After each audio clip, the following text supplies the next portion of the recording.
ఇక్కడ ఫోటో కనపడుతుంది కదా, మహాప్రతివర్త అన్నమాట. ఎందుకు ఈ మాట అంటున్నానంటే, ప్రియుడితో కలిసిన వీడియోలు, పడుకున్న వీడియోలు, సెక్సీ వీడియోలు అన్నీ మొగుడికి పంపించి మెంటల్ టార్చర్ పెట్టి మొగుడు చనిపోయేలా సూసైడ్ చేసుకునేలా చేసింది మహాప్రతివర్త. ఎక్కడ పోతుంది సమాజం నాకు అర్థం కాదు. మొగ్గుని అతి దారుణంగా ఏమంటారు తెలుసా, పాము చావకూడదు, కట్ట ఇరగకూడదు, కానీ పాము చచ్చిపోవాలి. అట్లా మొగ్గుని చంపేసిన ప్రతివర్త. ఇలాంటి ప్రతివర్తని ఏమన్నా నాకు అర్థం తెలియదు. ఇట్లాంటి ఫాల్తు ముండలు 1-2 కాదు, చాలా బయటకు వస్తున్నాయి. ఏమనుకుంటే మహా అంటే పోతాం, చంపేస్తాం, మగుని చంపేస్తాం, పోతాం, జైలుకి పోతాం. మహా అంటే పోలీసులు ఏం చేస్తారు, సెక్షన్లు పెడతారు, జైలు వేస్తారు. మహా అంటే 2 సంవత్సరాలు దీపాలకు దానికో విడుదలయ్యి బయటకు వస్తాం, మళ్ళీ కలిసిపోతాం. ఇట్లా ఇది కాదు.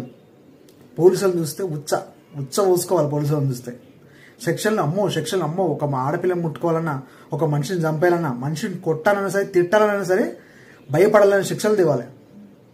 మహా అంటే సంక్రాంతికో దీపాలకో వదిలేస్తారు, బయటకు వస్తాం కాదు. మనిషి పోలీసులను చూస్తేనే, శిక్షలు చూస్తే భయపడాలరా బాబు అనే శిక్షలు రావాలి. ఇంకెన్ని రోజులు నాకు అర్థం కాదు. ఇట్లాంటి చావులు, బతుకులు, చిన్న పిల్లలు రేప్ చేయడం ఇంకెన్ని రోజులు రా నాయన. ఒక మొగుడిని మెంటల్ టార్చర్ పెట్టి చనిపోయేంత చేసిందంటే ఈ భార్య. ఇలాంటి ఫాల్తు మూడు ఎంతమంది, ఎంతో మంది. ఇప్పటికైనా గవర్నమెంట్ దీన్ని సీరియస్ యాక్షన్ తీసుకొని శిక్షలు పెంచితే బాగుంటుంది. చెయ్యి అమ్మా, ఏం మనుషులరా నాయ.